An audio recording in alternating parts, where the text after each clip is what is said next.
নমস্কার। কবি সুকান্ত ভট্টাচার্যের কবিতা ছাড়পত্র। যে শিশু ভূমিষ্ঠ হলো আজ রাত্রে, তার মুখে খবর পেলুম সে পেয়েছে ছাড়পত্র এক।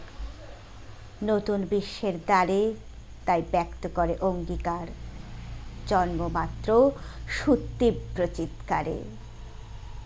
খর্বদেহ নিঃসহায়, তবু তার মুষ্টিবদ্ধ হাত উত্তোলিত, উদ্ভাসিত কি এক দুর্বোধ্য প্রতিজ্ঞায়।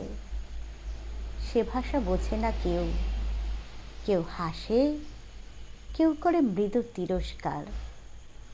আমি কিন্তু মনে মনে বুঝেছি সে ভাষা। পেয়েছি নতুন চিঠি, আসন্ন যুগের পরিচয়পত্র পড়ি ভূমিষ্ঠ শিশুর অস্পষ্ট কুয়াশা ভরা চোখে।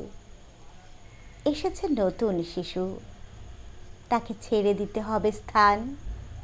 জীর্ণ পৃথিবীতে ব্যর্থ, মৃত আর ধ্বংসস্তূপ পিঠে চলে যেতে হবে আমাদের।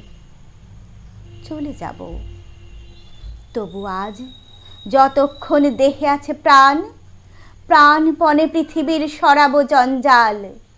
এ বিশ্বকে এ শিশুর বাসযোগ্য করে যাব আমি।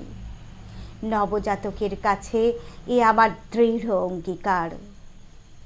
অবশেষে সব কাজ সেরে আমার দেহের রক্তে নতুন শিশুকে করে যাব আশীর্বাদ। তারপর হব ইতিহাস।